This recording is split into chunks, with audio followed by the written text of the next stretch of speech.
Page 55 from the Moral Revolution, Battlefield of the Bedroom. Jill's story. I went to high school in the midst of the so-called sexual revolution. The motto of our times was, if you can't be with the one you love, love the one you're with.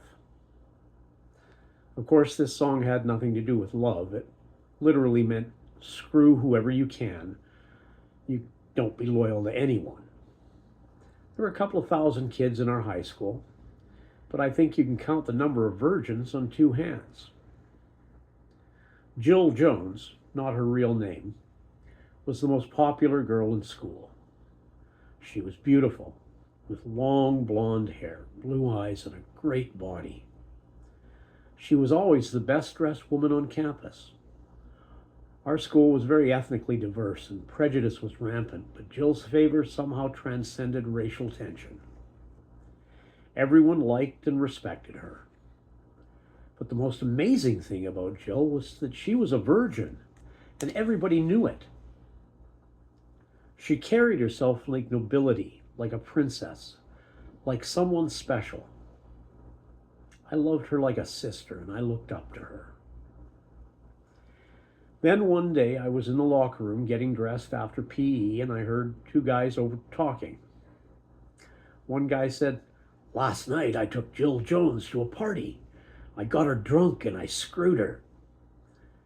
As you can imagine, it was quite a bit more graphic than that. The other guy said, "Wow, what a score." I was stunned.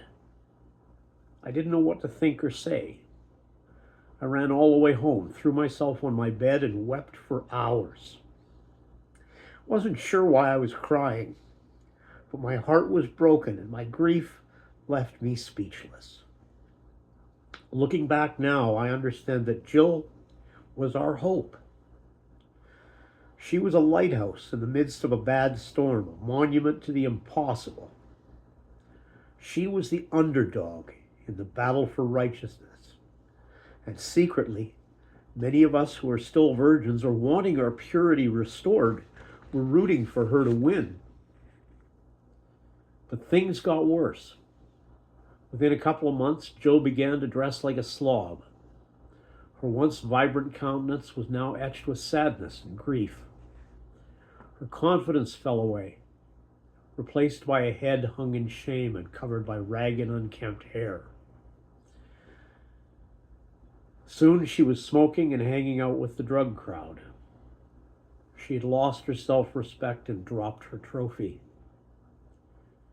Instead of picking it back up again, she stepped on it and smashed it into little pieces.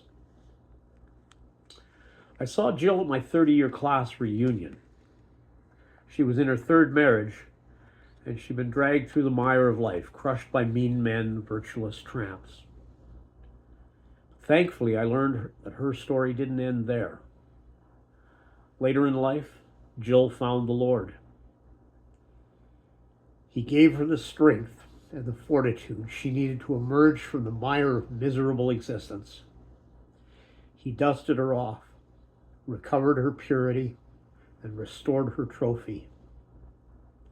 She was older now, her beauty tempered by the sands of time.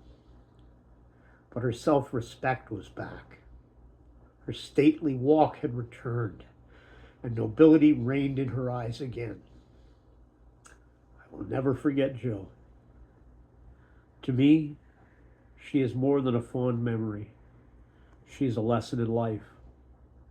A parable of riches to rags and rags to riches. She will forever stand as a monument in my memory. A monument to the destruction caused by lust and shame, but far more as a testimony to the greater power of true love and grace.